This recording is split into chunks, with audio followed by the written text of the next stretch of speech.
Okay. Hello, my fellow risers, my early risers. Check this out. Because we're the early adopters. Let me read a paragraph to you real quick. Before I want to talk to you about reason. I want to define it. We'll get to that. All right, so where are we? We're on page 277. Each group that changes adds to the total population of the changed, and thus the strength of the influence of your peers. This network effect, sometimes called diffusion and sometimes called percolation, is the force behind all major public opinion shifts. Large groups of people change their minds in a sequence that goes from innovator to early adopter to mainstream to holdouts, and it always happens in that order.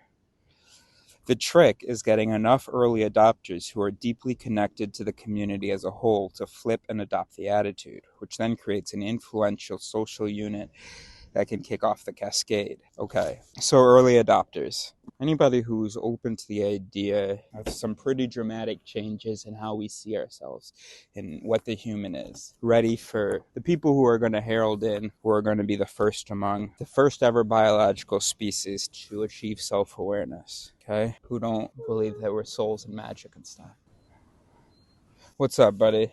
I know you want those waves, huh? So I want to give you what feels to me like almost a very straightforward, it's incomplete, it's inchoate, but what feels to me a pretty compelling reason to shift paradigms on what reason is and whether humans have it. But I was pacing, going back and forth there, and I couldn't come up with a good example. So I think better with you. Neo, quiet. All right, so of course, we're not talking about empiricism, how we get information. We're not talking about imagination, how we see alternatives. And we're not talking about skepticism, how we remain humble. Right now, we're talking about reason. So, what is reason? That's my question for you. I don't know whether you can see that, but now you can. So, what is reason? And our question today is, what is it? Do humans have it? Of course, there might be multiple definitions. My answer tends to be to the second one, no. But we imitate it. And we'll see what that means. I might be completely wasting my time showing this. All right, let's make sure we're still recording, because I'm starting to feel hopeful about this one. Brilliant. So what is it? I was thinking about doing this at home with my computer, but this is nice here, so we're not going to look up the definition. Plus, you have my phone over there. Could have done that before, but we forgot. But I want to put this forth. How about reason is knowing what to do with information? I'll explain that, but that's one way to phrase it. Reason is knowing what to do with information. Empiricism is how you get information, doing some experiences, some experiments, some tests. I think you can hear me. Once you have that information, reason is what do you do with it? So I suppose I know that A is true, I know that B is true, and I know that R is true. Okay, now what? What does the truth of A have to do with our whatever question we have? How do we go from this information, ABR, to Q is true, to an answer to our question? That's reason. It's being able to properly treat A, B, and R and seeing how they get to Q. I really want to try to come up with an example, and that's the thing I wasn't able to. Neo, quiet. That's the thing I wasn't able to come up with yet. In any case, we're going to continue theoretically. And did y'all over there? You guys? Should I erase way more than I wanted to? So, suppose reason is what to do with info. To try to convince you of that, we imagine an argument with some premises. Oops. and then a conclusion. In this premise, we assert that A is true. In this premise, we go, well, hey, if A, then B must be true. And then here we go, if A and B, then G must be true. And let's say we say that Q is not true, actually. Not Q, sorry, R. Let's say we say R is not true. And then we're like, oh, well, damn. If G and not R, then Q. And then we're like, yo, conclusion, Q. Okay. So regardless of whether A and B and G and the negation of R, regardless of whether or not those are true, that's a question for empiricism. Now, reason is these parts. If A, then B. Knowing what to do with A, knowing that it leads to B. Reason is this part. If A and B. The truth of those, we know that the sum then is G. And of course, in a lot of things, it can get a lot more complicated, right? Like, I don't know, there can be times where it's not quite as black and white, where if G and mostly not R, then Q. Maybe this one isn't true. You don't have to have R be totally negated for Q to be true, right? How much is this mostly here? Out of 100 incidences are true 90% of the time? Out of 100 incidences are true 30% true every time? 80? And then how do we know? Neil, shut the fuck up, please. How do we know how that relates to G? That's reason. Okay, so now if you let me define reason that way, the question is, do humans have that? Do humans have pre-installed the knowledge of what to do with every piece of information? That's a funny question. Have humans encountered every piece of information? Have for thousands of generations we've been encountering all the things that we know today? If so, then yeah, I guess it's not impossible that we've developed, for at least the things we've known for thousands of generations, we've developed some correct calibrations. We know what to do with that information. But if you tell me that we know things today that we didn't even know 30 years ago, that we didn't even know half a generation ago, 15 years ago, let's say, I don't know what a generation is. Well, then I'm going to say, well, what to do with A, if we just learned A, what to do with A probably wasn't pre-programmed. And also, true reason, wouldn't it be, you know, everything, all what to do, everything, with all info? Okay, now you've got a truly reasonable system. You put in any truth, A through zeta, or gim, or bet, or those are the beginning of the Hebrew. I wanted to say some N letter of some other alphabet, but anyway, I don't know any. So, Zain. Okay, so from A to Zain, sorry, I got a little bit distracted. We would need to know how to treat those, and that's a bit silly to think that. I mean, just plainly, right? First of all, how could we know how to treat every piece of information? Our genes haven't even gotten the chance to deal with most of the pieces of information that we have today. How could there possibly already be the treatment protocols? Now, here's what I mean by we imitate reason. For a long, long time, suppose that A we define as food is near available.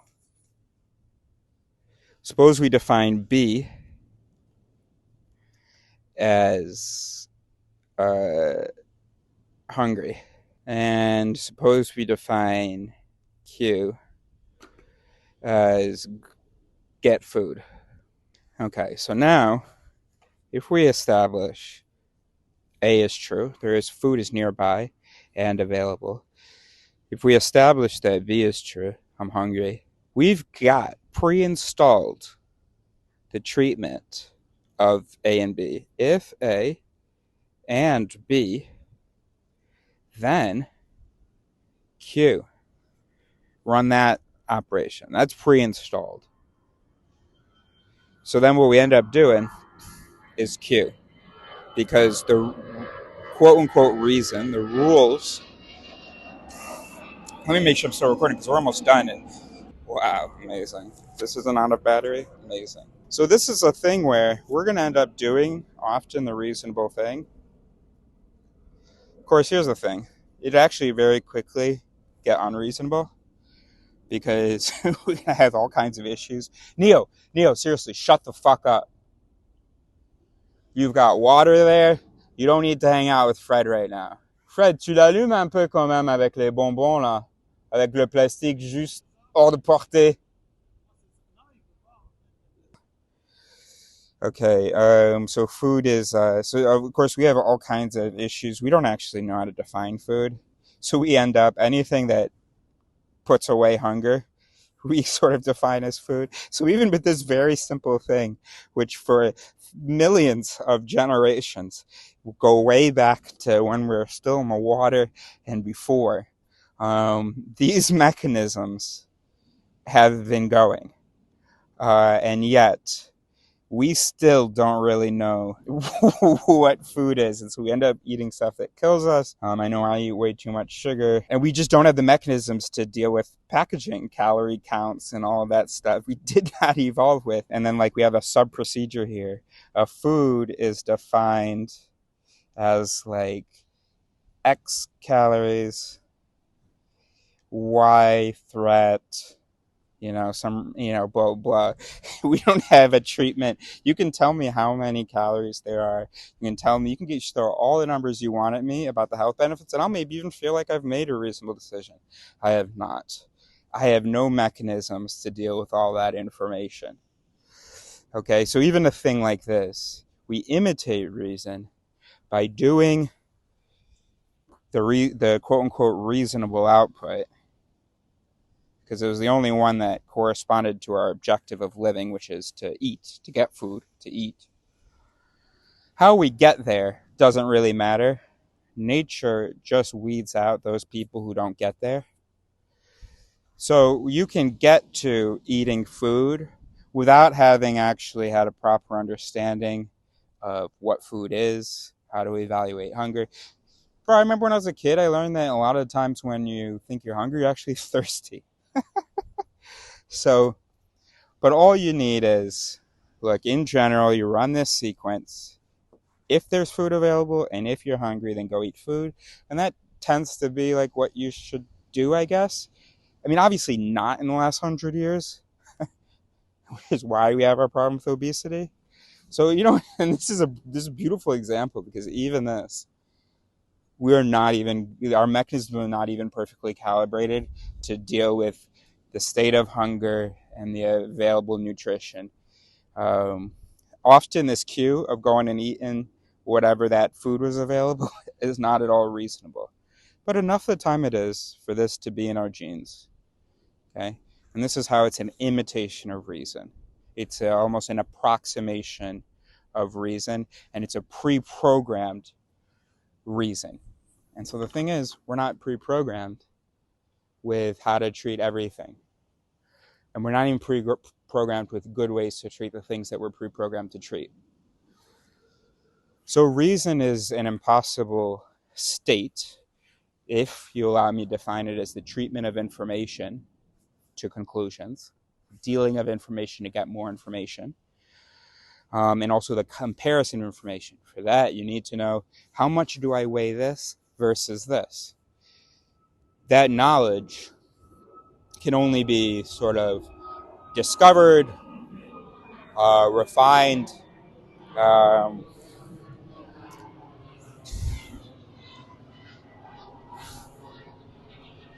so we can learn little shortcuts, and that's what Mother Nature did, and that's what the human brain can continue to do with its ability to learn. But it's impossible for it to be pre-programmed for the correct, calibrated way to treat every input. I mean, that seems self-evident to me. So true reason is impossible. That's an infinite catalog of treatment principles and protocols and stuff. When it's if then, when it's if not, when it's if then not, when it's if and only if, when it's a biconditional, blah, blah, okay. So true reason's impossible. You can't know what to do with all information. But as you encounter certain information, certain choices with that information will be preferred over other choices. And so then if you're producing an output that, oh, sorry, by the way, I forgot a whole piece of this. According to objective. So this piece here, that's for objective reality. So if I observe this event or this property of the world, then I conclude that the world has this other property maybe. But if we're talking about values, what we should do of normative things, well, that depends on the objective, right? So that complicates it further. And it's going to complicate, for instance, the diet thing about like what I should eat. If I want to lose weight, if I want to gain muscle, blah, blah, blah, blah. So knowing how to treat every piece of information and every objective in comparison to every other piece of information, every objective, is obviously not pre-programmed. But sometimes when whatever processing we do to some information with some objectives, when whatever the output is, when that matches, even though we didn't do the right work, when that matches the best answer,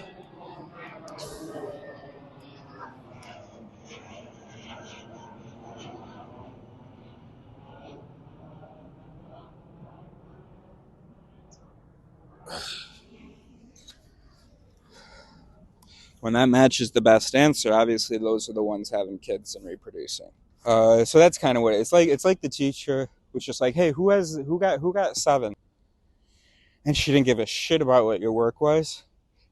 Everybody who didn't get 7 was dropped from the class, and everyone who did get 7 was moved on to the next one. Or everyone, they were dropped. The first people were dropped from the program, and then it's just whoever imitates, whoever ends up getting the right answer, sort of regardless of the work involved, is. And then, of course, that student at graduation will be like, well, yeah, I'm so smart. I'm so reasonable. I know exactly what to do with all these questions. You might not. And it might just have worked enough of the time to give you an advantage over the others. Life, by the way, is not who gets the answer 7. In life, the answer 5 through 12 are kind of accepted. It's just whoever has a useful enough answer. You don't have to actually in life get exactly 7 to survive and reproduce and spread your lack of reason. Just whoever gets the closest to Q is the one that gets the resources. So we're the early risers. I'm suggesting that y'all try to get this worm with me.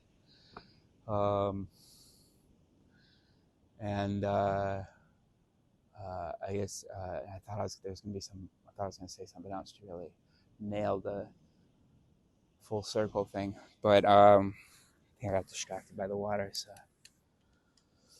there you go. This is the life.